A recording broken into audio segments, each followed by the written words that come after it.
Hello children, this is Grandma Carla and I am back with The Eagle, which is written by Cynthia Rylant and part of the Lighthouse Family series, and we are on chapter 6, The Stars. And here is a picture of Stanley, and look what I see in the distance there. Is that the lighthouse? And there are Whistler and Lila, and so I think they're going to be going home to get some tarts from Pandora. The eagle walked the children home. "It's good of you to walk to the lighthouse with us, Stanley," said Whistler. "We know you could get there so much faster on your own." "Well, I wanted to see you put the compass to good use," said Stanley, "which you surely have," he added, pointing ahead. "The lighthouse!" cried Lila. "Home!" "What is that delicious smell?" asked Stanley. "I told you," Whistler said with a grin. Right on time for tarts, the mice walked up the path to the lighthouse with the tall, imposing eagle in tow. Looking out the kitchen door, Siebold said to Pandora, "I think the children have had an adventure."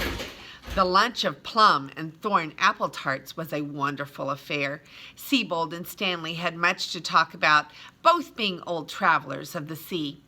And of course, the children had to describe their journey into the woods. "I am glad you left the fairy ring behind," said Pandora. "I believe it brought you luck. You did find your way out of the woods without a compass." "Yes," said Lila, "it must have been the fairy ring." "I think it was my nose," said Whistler. "Your nose?" asked Pandora.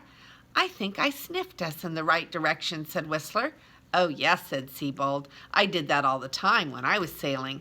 "I thought you used a binnacle," said Lila. "The binnacle just confirmed my instincts," answered Siebold. "Instinct is everything." "Oh, yes," said Stanley, nodding his regal head before biting into another tart. In the course of lunchtime conversation, the family found out that Stanley was also an amateur astronomer. As he spoke of this, he pulled a worn book from his pocket. "This is my starry sky notebook," said Stanley.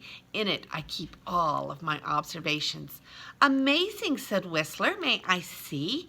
The eagle spread open the pages of his notebook, and the children, standing on his shoulders and Tiny clinging to the top of his hat, Stanley showed them the drawings of the stars. "Here is the constellation Little Dog," said Stanley, "and here is the Dog Star." "More dogs in the heavens than I ever knew," said Siebold. "And here is my favorite constellation," said Stanley with a smile, "the Eagle." "It does look like an eagle," said Lila. "Perhaps," Pandora said to Stanley, "you might like to stargaze from the catwalk of our lighthouse." "Oh, yes," said Whistler. "You could show us all of the constellations." "Please, could you?" asked Lila.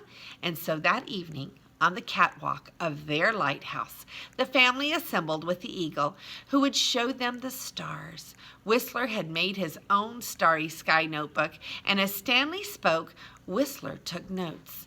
Stanley pointed out the dippers and the great ball and the seven sisters, and he showed the family how the moon follows a path across the night sky.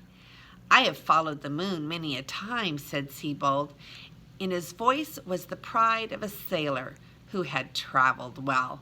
When the gazing was done, Pandora made tea for everyone. Then the eagle set about to return home. "Don't forget to watch for shooting stars," he reminded the children, "and make a wish on every one." "Thank you, Stanley," said Siebold. "Thank you for everything." When the eagle was gone, Whistler and Lila returned to the catwalk to watch the sky for another hour. In that hour, they saw 16 shooting stars, and they each made 16 perfect wishes. And that is the end of the last chapter, chapter 6. And let's look at the pictures. Oh, that's what they wanted to get home to. Look at that tart with a nice cup of tea.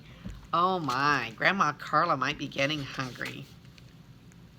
And here is a picture of the two mice. Okay, so here is Whistler. You see Whistler? And here is Lila. And remember, Tiny was right on top of the eagle's head.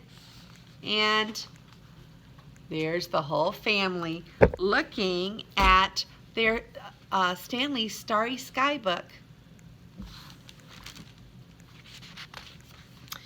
And here is a picture. They went out on the catwalk and look at all the starry sky, all the constellations that they're enjoying out on the catwalk of the lighthouse.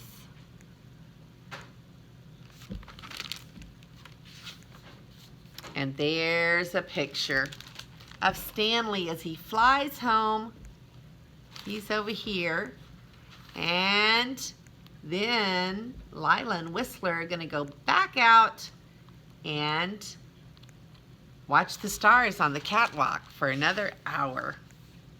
There they are, watching the stars.